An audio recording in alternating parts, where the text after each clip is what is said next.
What is up, everybody? This is your guy, Sad Boy Shinobi, bringing you an all-new web series I'm starting called My First Time. It is exactly what it sounds like. It's just going to be me or my friends telling stories about our first time doing stuff. You know, it's going to range from everything to everything. You know, if you want to come tell a story, you got an intriguing story, send it my way. I'll review it, and we'll go from there. But today, I'm gonna go over the first time I partied too hard. Yeah, so this was my freshman year. Yep, I believe we were on spring break, and my buddy Travis, he had a house in my same neighborhood. And his parents were kind of cool, a little strange, but kind of cool, you know. And like, I feel like we could get away with a lot of stuff over there. So like, that was kind of like always a spot everybody wanted to be at, anyways, you know. So he calls me one day. He's like, "Hey man, like, my parents have extra tickets to NASCAR. Do you want to come with me?" And typically I'd be like, "Absolutely not. Like, I don't know fuck about NASCAR." But you know, spring break, I'm not doing shit. I'm like 14. I just turned 14. And I'm just like, yeah, sure, man, I'll go. And so the plan is me, my buddy Chris, are gonna go stay the night over at Travis's house. All right. Now Travis is like a heavier set, tall dude. Looks really innocent. I can't really describe his facial features all too well. I don't really know what else to say other than that. Just a tall, like big, like a fatter kid, innocent looking. And my buddy Chris Emard, just ugly as fuck. You know, got an overbite pretty bad. I love my buddy Chris Emard, shout out to Chris, but you know, that dude was ugly, was seriously ugly. And so we get invited over to Travis's house to stay the night before we go to NASCAR, the night prior to NASCAR. So we get over there, and Travis's mom is making spaghetti, and like, I do not like spaghetti. Like, just from the first fucking day I've ever had spaghetti, I'm just like, this is not my favorite dish. Way less than my favorite dish. So she's making spaghetti, and my mom raised a fucking gentleman, so I'm gonna eat the dinner that she cooks for me. But like, dinner comes around, I'm just like eating it, but I'm not really chewing it, you know what I mean? Like, I'm just like trying to hurry up and finish my meal just so I don't have to fucking deal with this anymore. And so like, I'm not really chewing it, all right? Like, I'm just eating spaghetti, just kind of holding my breath and just swallowing like big long ass noodles. Like, it doesn't even matter. Like, I'm just trying to hurry up and get this over with. So they go to bed, and Chris ends up bringing over some alcohol from his parents' house, and we're like, well, holy shit, it looks like it's gonna be a party. Now at this time, being 14, like, I had only drank like actually enough to get me feeling something other than just, you know, whatever, maybe one or two times. And Chris brought over some shitty beer, and Travis went and got some, you know, alcohol, like some liquor from their, you know, his parents' cabinet. And I was just like, fuck, dude, we're getting it in, right? So parents go to sleep. We're in Travis's bedroom, which is like on the other side, like, of the house. Like, you know how houses go. They try to separate the master from everybody else, try to make him feel all exclusive and shit. But yeah, so we're just hanging out in Travis's room, man. We're 15, 14 years old, you know, and we don't have anything to do. We don't, you know, do shit at this point. We're just like some kids. We got cell phones and no internet. So yeah, so we just started drinking. I don't even remember what we were drinking, to be completely honest. It was just a mixture of beer and alcohol. And I don't like either. I don't like alcohol. I don't like beer in the first place. So this whole thing was just already just something that was just set up for just a fucking disaster. So we started drinking. I don't know how much. I really wish I could tell you guys the details on like how much it was, but you know, you can imagine it's probably not as much as you'd think that we would need, because we're just really young, right? And I just think our tolerance might have been super low. So okay, sorry, I got a nose hair right here. Hold on, guys.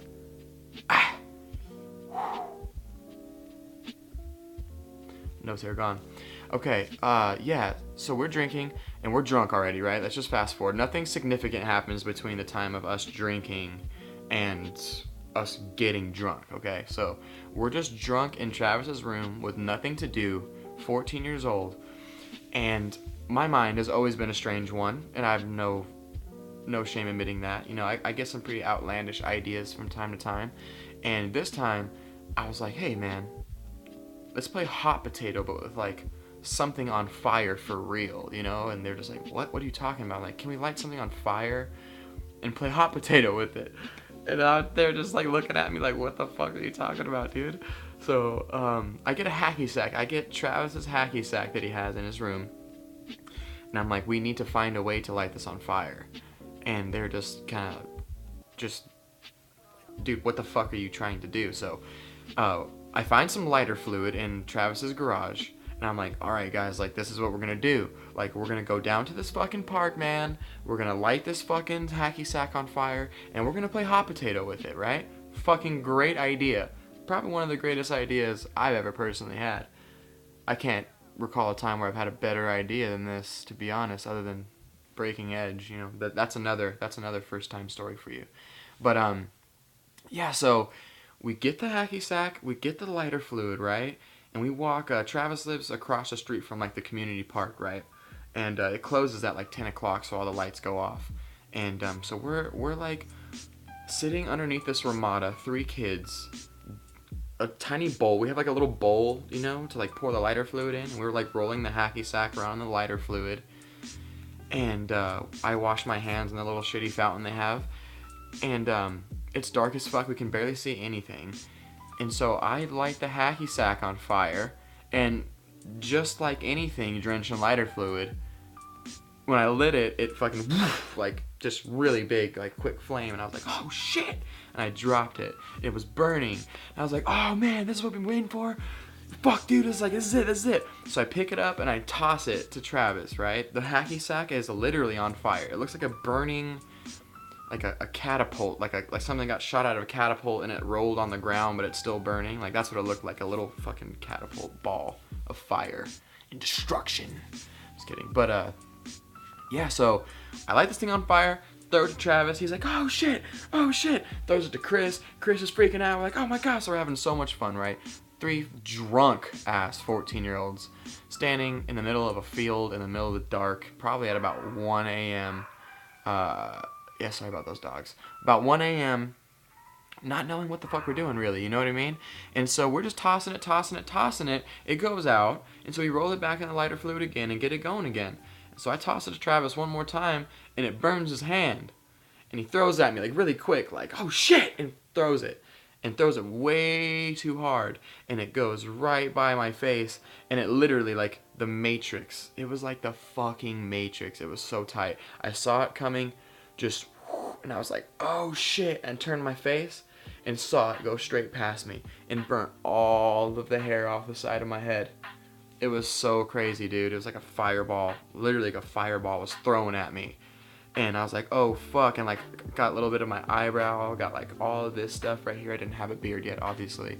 But yeah, so after that happened, we were all cracking up and shit. We were laughing, you know, so hard, whatever. Great fun. So we have that experience. We played hot potato with a fucking ball of fire. That's tight. And then, oh look at me. Got a pocket here in case I want to keep anything important. I don't usually wear shirts with pockets right here, so it's always a surprise. Who knows? Yeah, so we go back to Travis's house, right? The adrenaline's pumped up. We're like, oh my god, I can't believe we just did that. That was so fucking cool. That was so awesome. Yeah, we're so sick. It's probably like, it's got to be at least 2:30 by now. And we get back, we have like a little bit more alcohol to drink. We finish off the alcohol, right? And this is where my, like, memories start getting spotty, but I do remember this right here. So we finished all the alcohol that we were gonna drink, right? We were laughing, like, so obnoxious. It's just so obnoxious. We're laughing loud, and Travis's dad comes in the room and is like, what the fuck are you guys doing? And we were just like, oh shit. I was just staring at Travis's dad like, not my dad, you know what I mean? I'm not answering the question. That's your fucking dad, so, you know, worry free over here. But I'm just staring at this guy, just drunk. I mean, I'm just shit-faced. I don't even know how he doesn't understand that we are all just extremely not sober. And Travis was like, oh yeah, no, I'm sorry, we were just being loud and we can't sleep and yada yada, gave some bullshit excuse, just to kind of brush his dad off. And there's no way his dad didn't know that what we were doing, at least a little bit in there. So his dad goes to sleep. We're talking, right? And then we start getting goofy. Okay, so I start feeling nauseous, alright? And this is where things turn. I start feeling nauseous, and I'm just like, I know that I need to throw up, but like I just don't really want to throw up. At this point in time in my life, throwing up has not been beneficial for me. I'm too young, I'm too young for it to benefit me. I don't have that mindset where it's like, I need to throw up to feel better. So I'm fighting it, right? Finally, fucking succumb to my nausea, go to the bathroom, and I start throwing up. But here's the catch. I start throwing up, and the fucking spaghetti that I didn't want to eat, that I just was just scarfing down, not chewing, was literally clogging up my airways. So I'm like over the toilet throwing up, but like there's spaghetti in my fucking esophagus and in my nasal passages, and I can't breathe because there's fucking vomit coated spaghetti coming out of my fucking mouth and my nose, and it's not coming all the way out. So like I'm like throwing up on the toilet, and I'm having to like pull all of my fucking spaghetti, my vomit spaghetti, out of my mouth, and I could feel it coming up from like my throat. It was so disgusting, and I couldn't breathe. I thought I was gonna asphyxiate. Technical error, that's gonna happen. It's gonna happen. I'm sorry to a certain extent, but I can't do much about it. So yeah, I'm throwing up, and not asphyxiate, aspirate. I thought I was gonna aspirate, breathe in and out of my throat, and like I was gonna fucking burn acidic holes in my lungs, and I was just fucking freaking out. So I'm sitting there literally trying to like keep myself from dying. I can't scream for help because again, the spaghetti is clogging my airway, and I'm freaking the fuck out, right? So I'm sitting there throwing up. Chris busts in the door, just of course drunk, on the same level as we all are, and he's like, dude, watch the fuck out, I gotta take a piss, dude. I'm like, no, fuck you, I can't breathe. Like I couldn't even get the words out, like I can't breathe, just throwing up, pulling spaghetti out of my mouth. And so he needs to take a piss. This motherfucker, dude, whips out his dick and just starts pissing in the bathtub next to me while I'm throwing up, and then I start throwing up even more just because it's Chris's dick, and he's just repulsive by nature, and it's just not a good thing. It's not a good thing. So he's pissing, and I'm finally done throwing up, right? So I stand up. I'm like, fuck you, Chris. Fuck you, man. I push him. I push him into the bathtub, where he then, yes, falls into his own shit, or his own piss, and eats shit. He eats total shit. I push him into the bathtub. He gets 1 foot in, trying to save himself, and fucking just eats it, right? So he's laying in his own piss. It's so fucking funny. I'm laughing and still kind of choking because I've got spaghetti remains in my throat and my nostrils. So I'm laughing, dude, so fucking hard. And Travis's parents wake up again, dude, and this time they're kind of pissed. They come in there, and I was like, I'm sorry, I wasn't feeling good. I had to throw up while Chris is in the bathtub covered in his own piss. So it's just a phenomenal time that we're having at this point. And so the craziness wears down. Chris takes a shower, washes the piss off of him. I take a shower, and then for the first time ever, I get the spins. And I'm taking this shower, and I'm just holding myself up, just looking at the wall, trying to focus my line of sight onto a singular square, trying to regain some kind of fucking control in my life. And so I took a shower, man. Sobered up a little bit. Eventually went to sleep after that near-death experience. I swear to God, I can't explain to you guys how close I was to choking to death on vomit-induced spaghetti. It was a really close call. If Chris, I don't know what would happen, man, if I couldn't have gotten all that spaghetti. I would have probably just fucking choked to death. And I would have been like that kid. My parents would have been so fucking disappointed, man. They'd be like, oh my God, what did you hear what happened to Sherry's kid? Yeah, I heard he fucking choked to death on half-eaten spaghetti while they got drunk before a NASCAR race. That would have been the most embarrassing thing I've ever fucking had to experience. But next day at NASCAR, was the true hell though, man. The hangover was so real. Between the three of us, we had 2 pairs of headphones. And yeah, if you could only imagine how fucking loud NASCAR is after your first time getting truly drunk. And it was just a terrible time altogether, that whole experience the day afterwards. So yeah, that was my first time partying too hard. Came at a ripe age, came at a proper age. I don't know, how different my life would have been if I wouldn't have got fucked up before a NASCAR race when I was 14, Moral of the story is, chew your spaghetti. And if you're going to drink and plan on throwing up, getting sick, just take a quick second to think about, did I really chew all of my food before you drank? Because it could literally kill you. But this has been my first time featuring me, the guy, Sad Boy Shinobi, episode number 1. Hopefully you guys are into it. We're going to do some more of these with different people, different stories. So again, if you have a story you'd like to tell, drop a link, or not drop a link, drop an email in the inbox. I'll link it below and all that stuff. Comment, like, share, subscribe, tell your friends, whatever. So I love you guys so much.